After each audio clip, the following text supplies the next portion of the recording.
Hi again, Simon Keeling here, and it is Wednesday, the 1st of August. Thanks again for watching weatherweb.net. As always, the site's kept free of charge by the adverts that you see around the screen and by you coming back and using the site regularly and telling your friends about what we're doing here.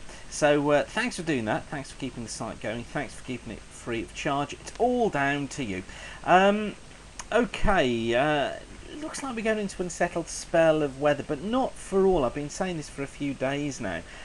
Starting to get a picture built of an improvement, certainly in the second half of August, and models trying to hint at that now. The problem we have is how we get there, because there's a school of thought that says that we're likely to see an unsettled spell of weather, probably the weekend after next, before we settle down. But some models hinting that that won't arrive. But I'm still in the camp that says, yeah, I think we're going to go through a moderately unsettled spell in the coming days, but then go more unsettled the weekend after next, before things then improve into the middle of the month. I'll show you some charts relating to that though in just a mo.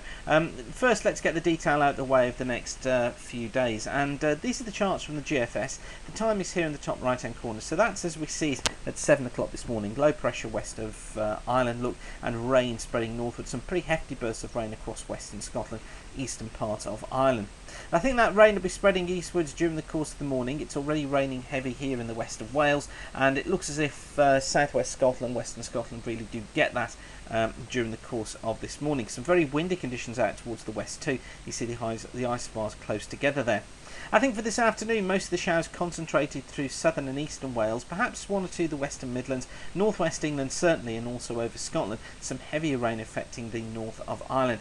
Brighter, dry weather following in from the west, just one or two showers here, but I think drier look across East Anglia and the southeast, those conditions just staying.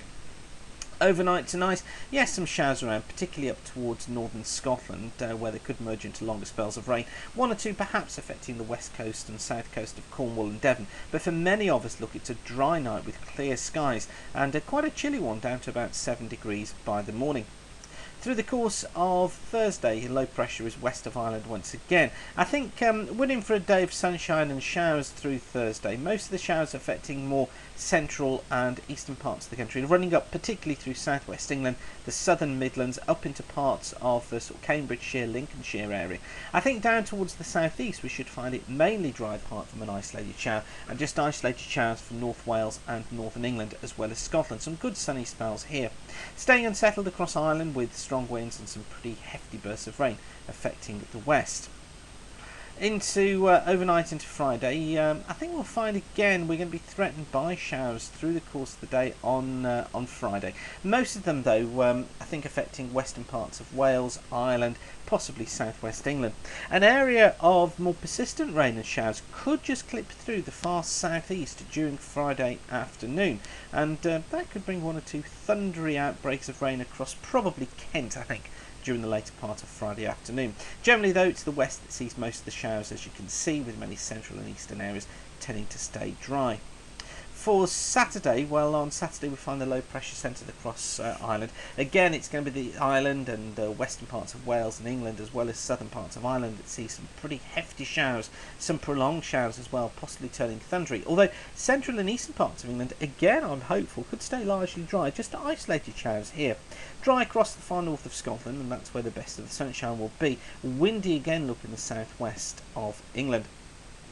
Heading into Sunday, low pressure is in control again. It's only moving very slowly through the Irish Sea.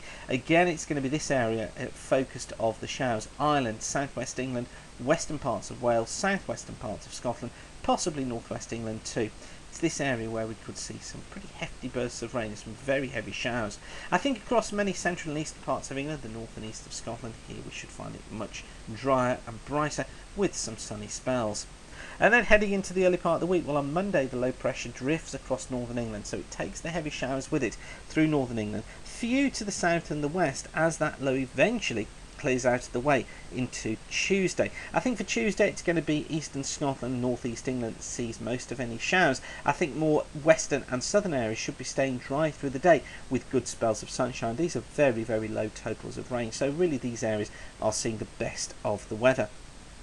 And then as we head in towards Wednesday, so we find high pressure trying to build in. There is going to be a front trapped in here though, and it looks like it could bring some cloud and rain to southern Ireland, possibly southwest England and southwestern parts of Wales, whereas for the rest of the country we're dry, we've got some good spells of sunshine, although that possibly hazy in the south, turning warmer as well into the early part of next week.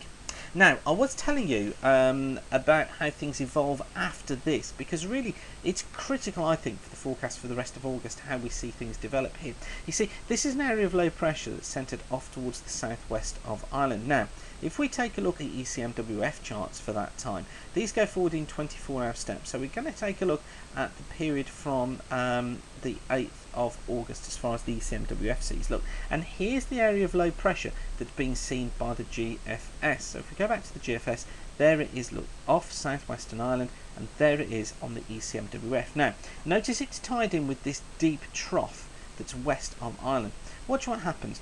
That trough gets cut off, it slips its way eastwards. Look, we're now on to the 11th of August, and you notice the low crosses the UK, and what will happen is that low crosses the UK, brings unsettled conditions, windy conditions too, some pretty hefty periods of rain probably for Ireland, western parts of the UK and into Scotland, ahead of a ridge which may try then and build into the middle of the month, so from about the 14th or the 15th. So the ECMWF is certainly backing up this idea. Now the Canadian model, again we go forward in 12-hour steps on this one. Let's just get back to the 8th and show you the similarities here. You can see here this is the 8th. Now it too has low pressure off southwest Ireland, but it's much further away north of the Azores.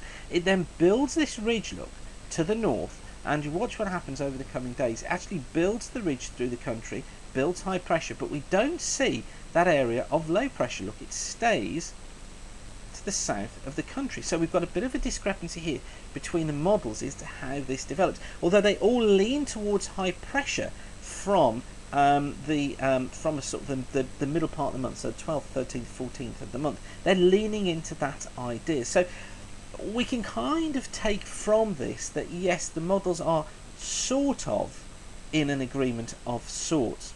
Let's just take a look at the ensemble model, and I'll show you that one as well. So this is the GFS ensemble, and if we go back to the 8th on this one, now don't forget this model goes forward to 16 days, so we just need to go back a little bit further. You can notice the time here in the top right hand corner changing as we go back through this. Let's get it back to the 8th, and this doesn't show the low as such a feature as the ECMWF has it, but it's certainly got it on there, look, and here's the trough, and then what it does is it takes the low eastwards, it takes the trough eastwards with it, and we're up to the 10th now, into the 11th. Look, here's the trough moving east, but watch what happens as we get into the 13th, 14th period with this weak ridge, look, building in off the Atlantic. This is exactly where I think we're going to go with this, where the ridge builds in from the Atlantic. I think the southern half of the UK probably goes into drier conditions, not completely dry, and I think we could see those for a good 7 to 10 days. But the north of the country probably goes into unsettled weather with some rain coming through at times across Scotland, Northern Ireland, possibly the north of England as well, through the second half of August.